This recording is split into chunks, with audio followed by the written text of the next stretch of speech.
მოგესალმებით. ჩვენ დღეს ფილმებში ხშირად გვაჩვენებენ დამნაშავეების ისტორიებს. იმას თუ რა გზა გაიარეს მათ ცხოვრებაში და რა მაიძულა ისინი დანაშაული ჩაედინათ. ერთ-ერთი ასეთი ფილმი კი ჯოკერია. რეალურად ყველაფერი გამოგონილია და სინამდვილესგან ცოტათი შორს არის, მაგრამ ჩვენ ცხოვრებაში მართლა არსებობენ ისეთი დამნაშავეები, რომელთა სახელის გაგონებაც კი ბევრში შიშს იწვევს. დღევანდელ ვიდეოში შევკრიბეთ ყველაზე სასტიკი დამნაშავეების შესახებ ფაქტები, ასე რომ თავიდან ბოლომდე უყურე ვიდეოს. დავიწყოთ. დაუდ იბრაჰიმი. ზოგიერთი მას უბრალოდ ნათლიას უწოდებს. თუკი მის ისტორიას გადავხედავთ, ის მართლაც იმსახურებს ამ წოდებას. FBI მას ჯერ კიდევ 1993 წლიდან ეძებს. თავდაპირველად მისი სახელი ერთ-ერთ ყველაზე მასშტაბურ დანაშაულს დაუკავშირდა მუმბაიში. იმ დროს იქ 260 ადამიანი დაიღუპა. პაკისტანის ხელისუფლება შეერთებული შტატების თხოვდა, რომ გადაეცა იბრაჰიმი მათთვის. თუმცა ზოგიერთი წყაროს თანახმად თვითონ პაკისტანის ხელისუფლება მფარველობდა მას. იბრაჰიმი 1955 წელს დაიბადა. იბრაჰიმის კრიმინალური ცხოვრება ჯერ კიდევ ბავშვობაში დაიწყო, ინდოეთის ერთ-ერთ პატარა სოფელში. ის ღარიბ ოჯახში დაიბადა და სკოლიდანაც ადრევე წამოვიდა იმის გამო, რომ ემუშავა და საჭმლის ფული ეშოვა. თავიდან ის ავტომობილებს რეცხავდა და ავტომობილის ხელოსნებსაც ეხმარებოდა. რადგანაც პატიოსანი შრომით ბევრი ფული ვერ იშოვა, მან ბინძურ საქმეს მიჰყო ხელი. იბრაჰიმი ვერ შეაჩერა იმ ფაქტმაც, რომ მამამისი იმ დროისთვის უკვე პოლიციის ოფიცერი იყო.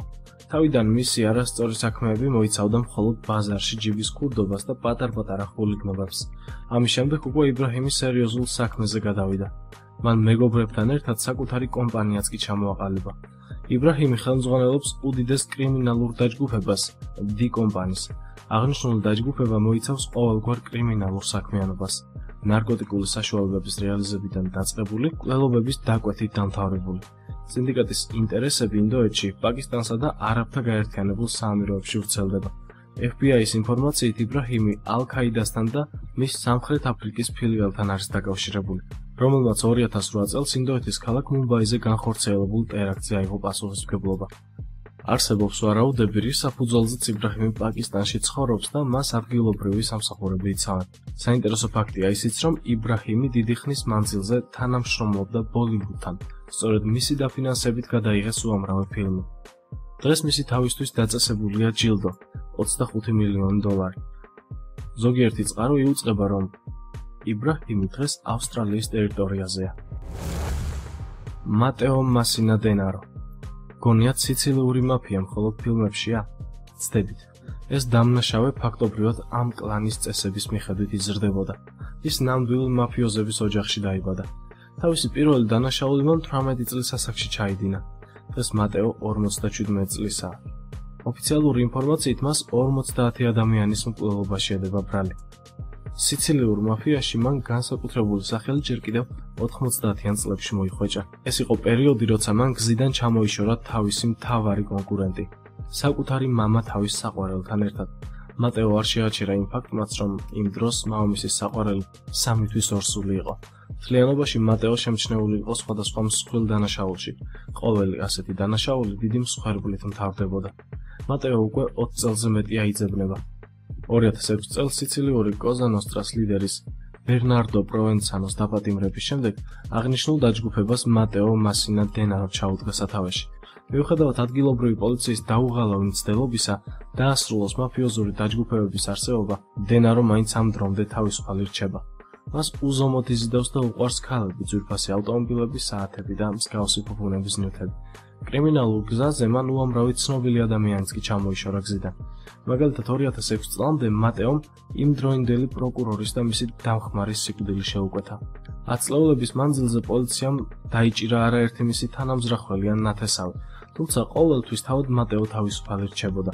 ამ ყველაფრის ფონზე ის მაინც აგრძელებს ევროპაში ყველაზე მთავარი დამნაშავეთა კლანის ხელმძღვანელობას. ცოტა ხნის წინ გაჩნდა ჭორებიც, რომ მატეომ გაიკეთა სახის პლასტიკური ოპერაცია და ის განაგრძობს ცხოვრება სიცილიაში, ისე რომ მას უკვე ვეღარავინ ცნობს. თუმცა ეს სიმართლეა თუ არა, დაზუსტებით არავინ იცის. ედი კოლინზი. საუბრობთ მამაკაცზე, რომელმაც ციხეში ხანგრძლივი 43 წელი გაატარა. ედი მთელი ეს დრო მკაცრი რეჟიმის კოლონიაში იყო.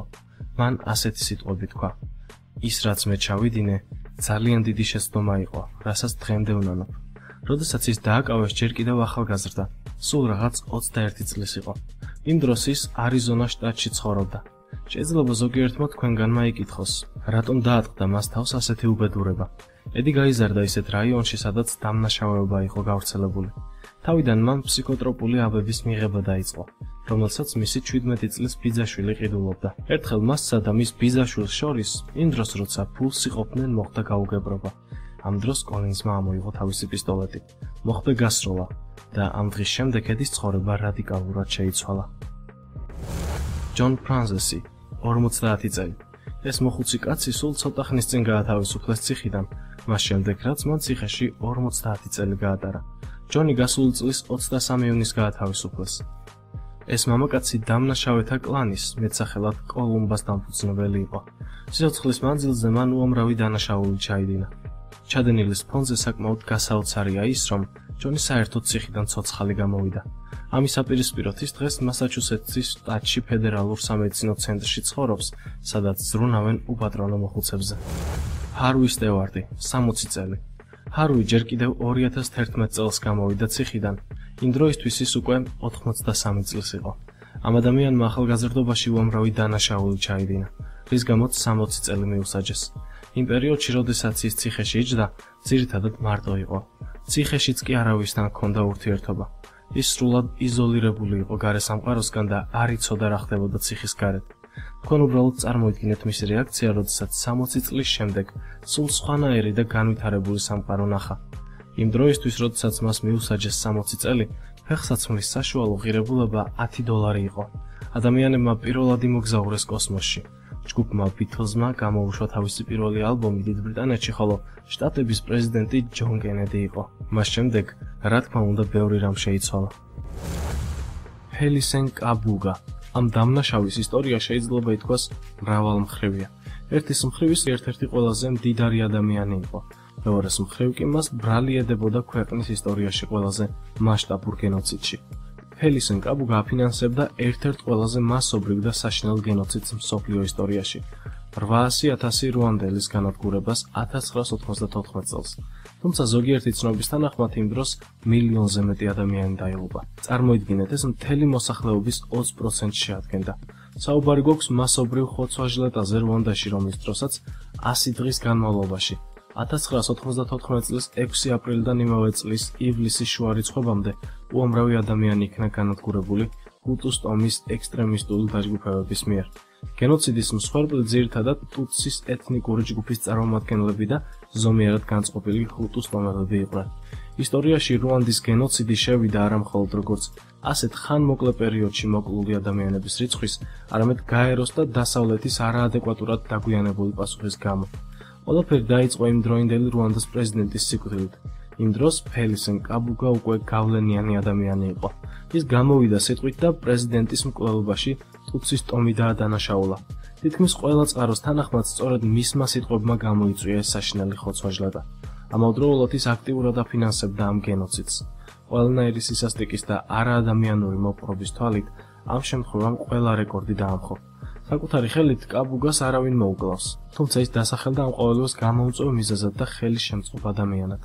დღევანდელი ინფორმაციით ის დაახლოებით 87 წლისაა და შვეიცარიას აფარებს თავს.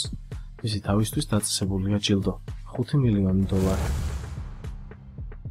როდნი ალკალი, კიდევ ერთი მანიაკი და სერიული მკვლელი, რომელიც ამერიკის შეერთებულ შტატებში სიკვდილით დასაჯეს, ძალიან დიდი ხნის მანძილზე დაუსჯელი იყო. საზოგადოებაში ის საერთოდ არ იქცევდა ყურადღებას როგორც ფსიქიკურად შეშლილი და მანიაკი ადამიანი. ამის საპირისპიროდ, თავისი ქარიზმისა და დახელოვნებული საუბრის მანერით ის მრავალ ადამიანს ხიბლავდა. მათი რიცხვი 130-მდეა. ყოველი მათგანი კი ახალგაზრდა გოგონა თუ ბიჭი იყო. როდნი ფოტოგრაფი იყო. მას მიჰყავდა თავის სტუდიაში ახალგაზრდები. აშიშვლებდა, აწამებდა და კლავდა მათ. შემდეგ კი გარდაცვლილებს ფოტოებს უღებდა. თუმცა მისი დაჭერა და დანაშაულის დამტკიცება 30 წლის შემდეგ მოხდა. წარმოიდგინეთ 1970 წლის ბოლოსთვის თავისი პირველი დანაშაულის ჩადენამდე რამდენიმე თვით ადრე მანიაკი ვარსკვლავიც კი გახდა. პოპულარულ სატელევიზიო თამაში მიიღო მონაწილეობა და აღიარება მოიპოვა. მთელი 30 წელი გამოძიება ვერ ხერხდებოდა. ისინი ვერ პოულობდნენ რაიმე ხელჩასაჭირს, რაც დაამტკიცებდა როდნის დანაშაულს. საბოლოოდ ყველაფერი თანამედროვე ტექნოლოგიებმა დაადასტურა. ყველაფერს ფარდა დნმ-ის ანალიზის წყალობით აეხადა.